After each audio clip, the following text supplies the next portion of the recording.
At sa pagpapatuloy ng ating recap, matapos ang lahat, sa wakas ay nakuha na niya ang dalisay na dugo ng Haring Demonyo at ang pangunahing sangkap sa paggawa ng elixir ng buhay, pero nang tiningnan niya ang crafting menu napansin niyang may problema at ang tagumpay nito ay nakasalalay sa kanyang intelligence stat na halos wala naman siya.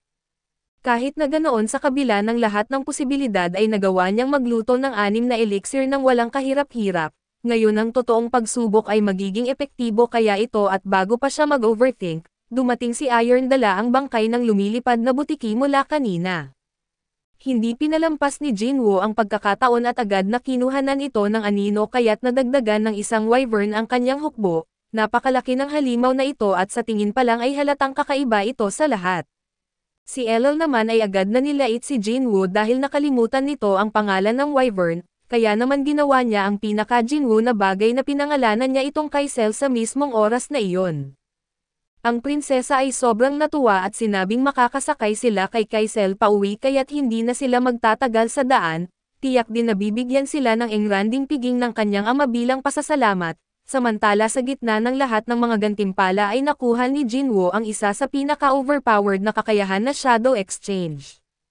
Sa pamamagitan nito kaya niyang magpapalit ng lugar sa kahit aling anino mula sa kanyang hukbo at nasaan man ito. Sa madaling salita ay mas malupit pa ito sa kombinasyon ng Rinnegan ni Sasuke at Room ni Lo, doon niya binitiwan ang salitang pasensya na at bahala ka na sa sarili mo na linya kay Essel.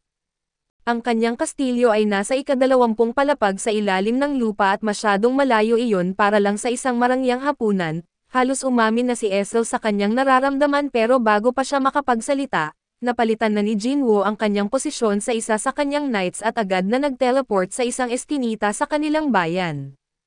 At dahil likas sa kanya ang pagiging pasikat at agad niyang tinawag si Kaisel at lumipad pauwi sa pinakadramatikong paraan na posible, samantala sa Hunter Association si Pangulong Go at ang mga investigador ay bumubuo ng plano para burahin ang mga mutant na langgam. Natuklasan nilang ang mga insektong ito ay gumagamit ng sound waves upang makipag-usap, kaya naman ang plano ni Ryuji Go ay i-jam ang kanilang signal at para mas madaling mapabagsak ang Reyna at ang kanyang mga bantay. Samantala sa isang nakakahinalang bar ay nilulunod ni Bak ang sarili sa alak kasama ang isang retiradong rank S healer na si Min Bango. Kaya niyang pagalingin halos kahit anong sugat pero nang tanungin siya ni Bak kung talagang hindi siya tutulong kay June na agad niya itong tinanggihan, wala siyang interes na bumalik sa madugong labanan. Hindi na sinubukan ni Bak na kumbansihin siya at sa halip ay nagpaalam na lang siya. Alam niyang baka ito na ang huli niyang misyon at inamin ni Bango na kinasusuklaman niya ang makakita ng sobrang daming dugo, kaya't siya nagretiro sa pagiging hunter at piniling maging guro, pero si Bak na likas ng mapanuligsa ay sinabing sayang lang ang talento niya.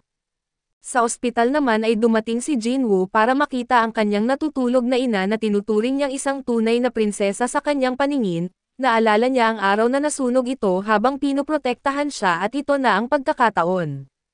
Kinuha niya ang elixir pero sandaling nagdalawang isip, kung paano niya ito malunok at paano kung hindi ito gumana subalit naalala niya ang lahat ng himalang nagawa na ng system, kung may isang bagay na kayang gumising sa kanyang ina at ito na yon. Nang mainom niya ang elixir ay agad na nawala ang kanyang mga peklat sa pagkasunog, pagkatapos pati mga peklat niya ay nawala. Literal na bumabalik sa pagkabata siya sa harap mismo ni Jinwoo. Hawak ni Jinwoo ang hininga at mahinhin na nagdarasal na magising ang kanyang ina, sumikat ang araw sa bintana at sa wakas nagmulat siya ng mata at umupo siyang malusog, sariwa at mukhang 20 taon ang bumabawas sa kanyang edad. Nalito siya at agad na nagtanong kung gaano na siya katagal na coma. Nang sabihin ni Jinwoo na 4 na taon na siyang walang malay at hindi siya makapaniwala at nagpasalamat siya sa anak dahil tinupad nito ang pangako nito, alam niyang matinding sakripisyo ang pinagdaanan nito para lang umabot sa sandaling ito. Sa unang pagkakataon ay hindi napigilan ni Jinwoo ang kanyang emosyon, kinabukasan ay nagulat ang mga doktor at ito ang unang beses sa kasaysayan na may gumising mula sa eternal slumber disease. Samantala ay dumating si Gina at agad na bumuhos ang kanyang luha at sa wakas, bumalik na ang kanilang ina at si Jinwoo sa kabilang banda, ay sobrang proud na lahat ng kanyang paghihirap ay nagbunga rin sa wakas. Sa isang live press conference si President Go ng Korean Hunters Association ay inanunsyo ang nalalapit na operasyon laban sa mutant na langgam, ibinunyag nila na 10 rank S hunters mula sa Japan ang sasali sa laban, habang ang rank A at mas mabababang hunters ay mananatili upang protektahan ang bansa. Samantala si Min Bango at ito ang rank S healer ay biglang naalala ang gabing nag-inuman sila ni Bak at ang isang kaibigan nilang naging kasaysayan na lang. Sa bahay naman ni Jinwoo, naging isang malaking kalat ang buong lugar dahil sa kanyang nakababatang kapatid. Ang kanilang ina nakagigising lang mula sa koma pagkatapos ng 4 na taon ay naglilinis na agad ng bahay. Sa puntong ito ay malamang gusto niya na lang sanang manatiling natutulog at habang naglilinis, nahanap niya ang isang family photo at naalala ang kanilang ama, ang klasikong lalaki na bibili lang ng sigarilyo pero hindi na bumalik. Habang nanonood ng balita, nakita niya ang ulat tungkol kay Jinwoo na ngayon ay isang hunter na tulad ng kanyang ama noon. Habang nagmamalaki si Gina na malapit na siyang maging doktor ay biglang nakatanggap ng tawag si Jinwoo. Sa Hunter Association si President Go at si Inspector Gael ay nagtataka kung bakit naroon sa South Korea si Thomas Andre, ang pinakamalakas na hunter sa Amerika at naroon ba siya para tumulong sa laban kontra sa mga langgam, o simpleng bakasyon lang ito. Samantala nang dumating si Jinwoo ay hindi na nagpaligoy-ligoy pa ang matanda at ipinaliwanag agad na sa loob ng 4 na araw, magsisimula na ang operasyon para burahin ang mga mutant na langgam. Tinanong niya si Jinwoo kung sasama siya sa laban. Alam ni Jinwoo na napakalaking pagkakataon ito para lumakas pa siya pero ngayon na bumalik na ang kanyang ina, muntik na niyang tanggihan ang alok at hanggang sa bigla niyang maramdaman ang isang matinding pagyanig ng napakalakas, kaya pati si Pangulo Go ay nagulat kahit nasa malayo pa ito. Lumabas na ang dahilan na lahat ng rank S hunters ay nagsasagupaan sa loob ng academy. Dinala nila si Jinwoo para panoorin ito at masasabi kung puro high-level brawl ang nangyayari. Si Beck sa kanyang Furious Tiger mode ay binabakbakan ng husto ng isang judo master. Pati ang kalaban niya ay niloloko siya at sinasabing masyado pa siyang bata para magkaroon ng puting buhok.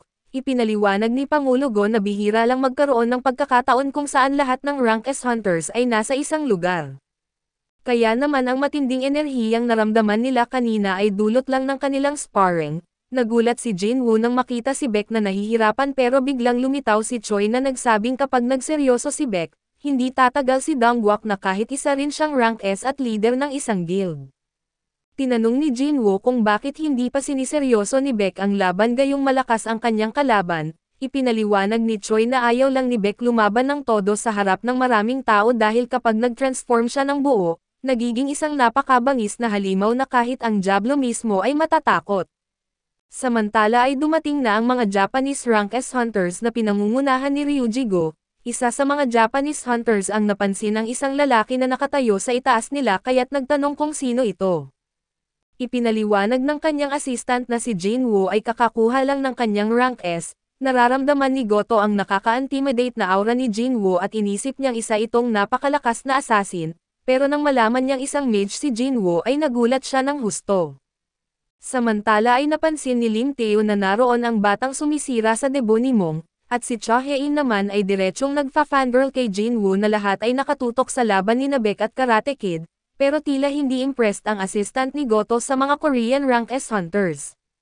Biglang pumasok si Heart Jang-go at ito ang master ng Night Guild na galit dahil tinatawag silang mahina ng isang babae, samantala ang Japanese dude ay sobrang bilib sa sarili na kahit rank A lang siya. Hindi tumitigil ang kanyang hype man sa pagyayabang kung gaano siya kagaling.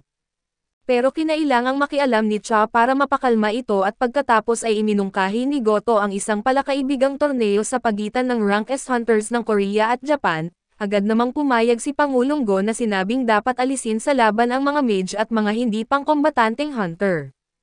Ipinaliwanag ni Beck ang mga patakaran at matatalo ang sino man kung mahuli ang kanilang kamay sa isang lock.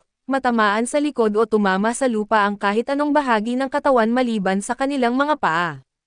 Sa halip na one-on-one battles at ito ay magiging isang full-on battle royale at dahil magiging puro kaguluhan ang laban, kailangan nilang sanayin ang kanilang sarili sa pakikipaglaban-laban sa maraming kalaban ng sabay-sabay.